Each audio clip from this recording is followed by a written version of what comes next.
Halo coy, balik lagi sama Animin di sini.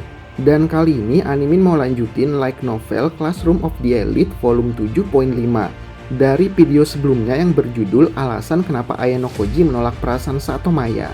Setelah menolak Sato dan menceritakan alasan kenapa Ayano Koji menolak Sato kepada Karuizawa yang menguping pernyataan cinta Sato kepada Ayano Koji dengan bersembunyi di balik pepohonan dan semak-semak, Ayano Koji yang sebelumnya menerima panggilan telepon dari seseorang yang ingin bertemu dengannya di samping gedung sekolah, tempat yang sulit untuk orang lain tahu, berkata kepada Karuizawa bahwa ia akan bertemu dengan seseorang, lalu bertanya kepada Karuizawa apakah Karuizawa ingin ikut bersama. Dan setelah memberikan persetujuannya, Ayano Koji dan Karuizawa pun pergi ke tempat perjanjian. Hari ini adalah hari Natal, dan hari ini juga telah memasuki musim dingin. Sore hari di cuaca dingin ini, kebanyakan siswa kini juga telah meninggalkan sekolah, yang membuat pertemuan Ayano Koji dan seseorang tersebut akan sangat sulit untuk diketahui oleh orang lain. Namun setelah tiba di tempat perjanjian, Ayano Koji dan Karuizawa tidak melihat ada seseorang di sana. Dan menurut Ayano Koji, ketidakhadiran atau keterlambatan orang tersebut tiba di tempat perjanjian adalah untuk memastikan identitas dari orang yang dipanggilnya tersebut. Karena si penelpon yang mendapatkan kontak Ayano Koji dari Horikita Manabu sama sekali tidak diberitahu mengenai identitas dari Ayano Koji. Tapi sepertinya Ayano Koji telah memperkirakan kalau hal tersebut akan terjadi. Dan karena itu, untuk membuat situasinya menjadi adil, sebelumnya Ayano Koji telah mengajak Karuizawa untuk pergi bersamanya.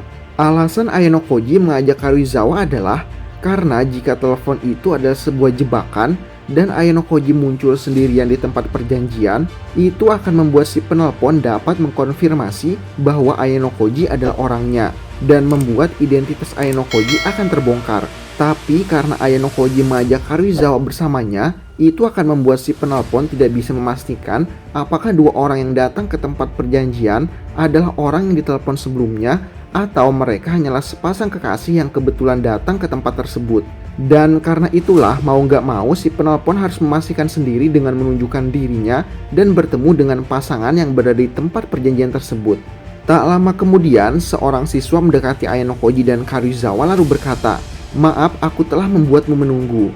Ayano Koji menjawab, "Aku juga baru saja tiba." Wakil ketua OSIS Kiriyama melihat Ayano Koji yang segera mengenali dirinya.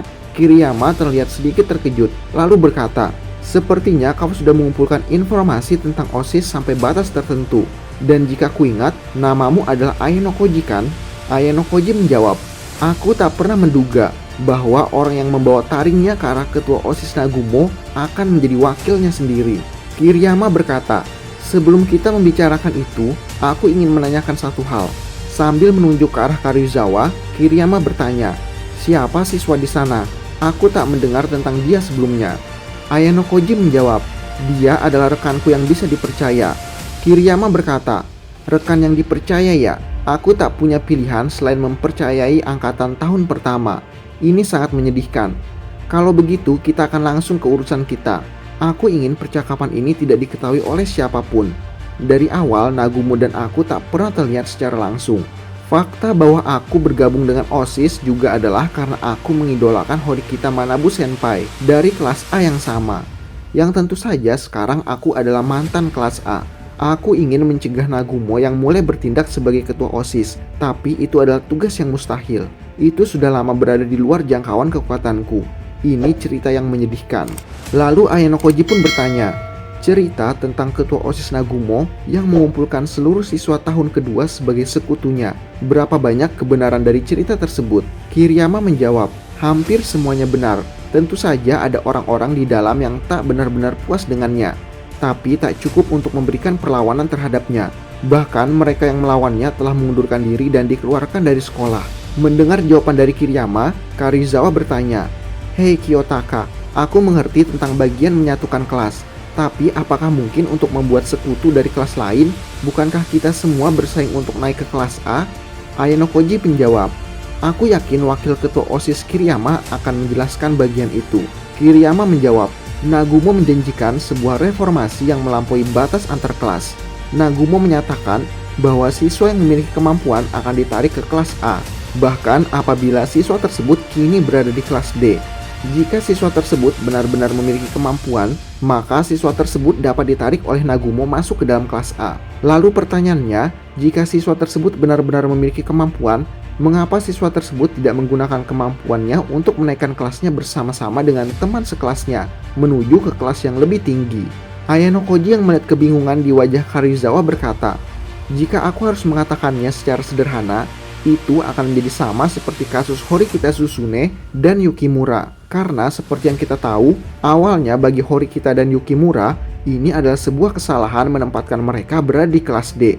Dan jika ada seseorang seperti Nagumo yang menawarkan sesuatu yang menarik seperti mampu mengangkat mereka naik ke kelas A, jika mereka memiliki kemampuan, tentu saja besar kemungkinan Horikita dan Yukimura akan dengan senang hati bekerja sama dengan Nagumo.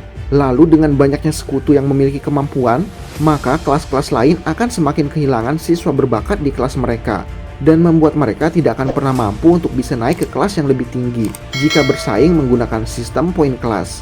Dan akhirnya membuat setiap siswa kelas 2 yang berada di kelas bawah akan berusaha untuk menunjukkan kemampuan mereka masing-masing, berharap Nagumo untuk mengangkat mereka naik ke kelas A karena kesenjangan poin kelas yang sangat jauh. Mulai mengerti dengan kondisi yang terjadi di angkatan tahun kedua, Ayano Koji pun berkata, "Tapi bukankah seharusnya wakil ketua OSIS Kiriyama juga bertaruh pada kesempatan itu? Jika kau bertarung melawan ketua OSIS dan kalah, maka hal itu akan mencegahmu kembali ke kelas A kan? Jika memang ada kesempatan yang mungkin, itu bisa menjadi pilihan. Namun aku tak percaya Nagumo akan benar-benar menawarkan kesempatan semacam itu untuk semua orang. Tapi saat ini, Nagumo masih mengerahkan perhatiannya pada Horikita Senpai dan tahun ketiga. Karena jika Nagumo lengah sedikit saja, posisi Nagumo bisa saja terguncang. Tapi begitu kelas 3 lulus, maka ancaman tersebut juga akan hilang bagi Nagumo. Dan setelah itu, target berikutnya pasti akan menjadi angkatan tahun pertama, yaitu kalian." Mendengar penjelasan dari Kiriyama, Karuizawa bertanya, "Tapi apakah mungkin bagi kami untuk terlibat dengan siswa senior seperti itu?" Kiriyama menjawab, "Setelah semester berakhir, kalian akan masuk ke semester 3. Dan dimulai dari titik ini dan seterusnya, ujian khusus diadakan di mana tahun pertama sampai tahun ketiga akan bersama-sama melakukannya. Dan sangat mungkin bahwa Nagumo akan mempersempit ancaman individu dari antara tahun pertama." Lalu Ayano Koji pun bertanya kepada Kiriyama tentang isi dari ujian khusus tahun lalu. Tapi Kiriyama berkata, "Sayangnya aku tak bisa menjawab. Bahkan jika kau adalah murid yang Horikita Senpai telah nominasikan, aku tak bisa masuk ke dalam konflik dengan peraturan sekolah. Jika ketahuan, aku harus siap untuk dikeluarkan. Aku tak bisa melanggar larangan ini dan aku tak punya niat untuk menghancurkannya." Dan setelah mendengarkan penjelasan dari Kiriyama, Ayano Koji pun mengerti satu hal, bahwa membocorkan ujian khusus dengan bayaran berupa poin pribadi kepada angkatan di bawahnya mungkin saja terjadi selama tidak diketahui oleh pihak sekolah. Tapi jika hal itu sampai ketahuan oleh pihak sekolah, maka si pembocor ujian khusus tersebut akan mendapatkan hukuman keras, yaitu dikeluarkan dari sekolah. Murid ini dikenal sebagai Kiriyama. Ayano Koji tak tahu seberapa jauh bisa mempercayai Kiriyama.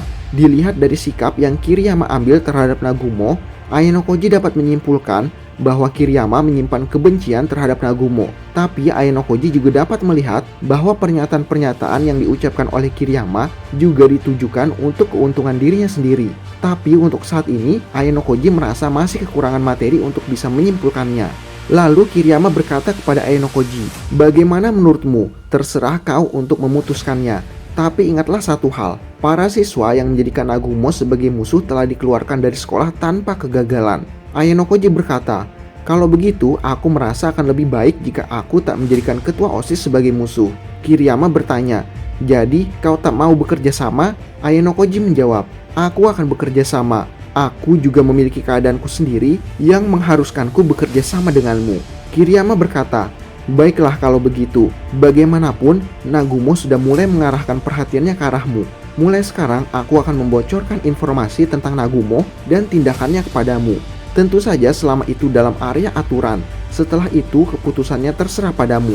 Jika bukan karena estafet dengan Horikita Senpai selama festival olahraga, aku mungkin tak akan di sini secara resmi meminta kerjasamamu." Faktanya, alasan mengapa Nagumo mulai memperhatikanmu juga karena estafet itu. Dan satu lagi, mulai sekarang aku tak akan pernah bertemu langsung denganmu. Aku akan membuat akun surat acak dan tetap berhubungan denganmu seperti ini.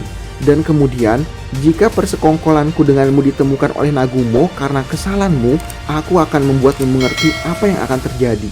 Kiriyama mengatakannya dengan keras, tapi itu mungkin berarti Kiriyama akan membawa Ayano Koji turun bersamanya. Dan setelah mengatakan apa yang ingin dia katakan, Kiriyama dengan cepat segera pergi meninggalkan Ayano Koji dan Karuizawa. Dan setelah pertemuan rahasia antara Ayano Koji dan Wakil Ketua OSIS Kiriyama selesai, saat itu jugalah kerjasama yang akhirnya disepakati oleh Ayano Koji dan Kiriyama untuk menjatuhkan sang Ketua OSIS Nagumo dan menurunkannya dari tahtanya dimulai. Nah, itu aja untuk video kali ini. Terima kasih sudah menonton video kali ini. Jangan lupa like, komen, dan subscribe.